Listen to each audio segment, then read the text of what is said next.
Hello, and welcome to the Europe Elect's coverage of the November 2023 Dutch parliamentary elections. With just a few weeks to go, we have some exciting developments to discuss. But before we dive into the latest polling figures, let's take a moment to understand the Dutch electoral system and the role of the Prime Minister in the European Council. In the Netherlands, the electoral system is proportional representation. This means that the number of seats a party gets in Parliament is directly proportional to the percentage of votes they receive in the election. The threshold to get representation in Parliament is 0.67% of the vote, roughly, which translates into exactly one seat of 150 in Parliament. This makes it relatively easy for smaller parties to win seats. In fact, in the last election, 17 parties managed to win parliamentary representation.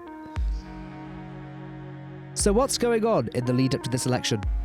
After 13 years as Prime Minister and 4 governments, Mark Rutte's coalition has failed to reach an agreement on migration and refugee policies. Prime Minister Rutte remains as head of the caretaker government, but has announced that he will not seek another term and will leave politics following this election. With this turn of events, many parties are expected to gain from Rutte's absence. Currently, there's a 3-way tie for first position in the polls. So, let's take a closer look. VVD faces a collapse in the polls, falling from almost 22% to 16%, risking their status as the largest party in the country. Justice Minister Dilan Yeşilgöz has taken over the role as party leader after Rutte's resignation. GL and the centre-left PVDA have joined forces, forming a red-green alliance, led by former Vice President of the EU Commission, Frans Timmermans.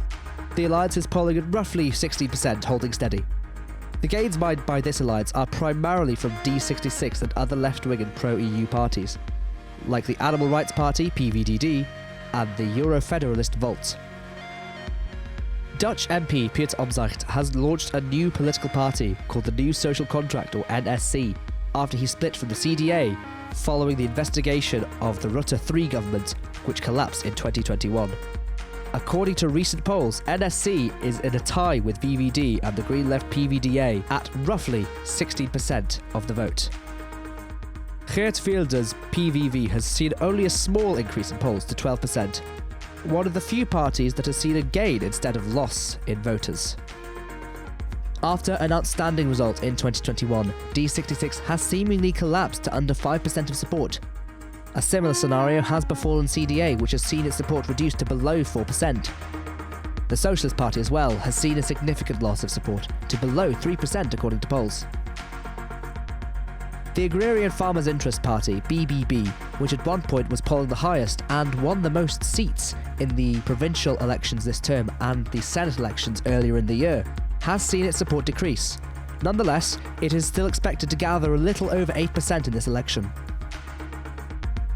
As stated before, the threshold in the Netherlands allows for small parties to easily win a seat in the parliament. The Christian parties like the CU and SGP are likely to keep a small representation, alongside parties like the National Conservative JA21, the right-wing FVD, and the Muslim Interest Party DENK, as well as many, many others. With the Dutch political landscape evolving rapidly, the elections are poised to be a critical turning point.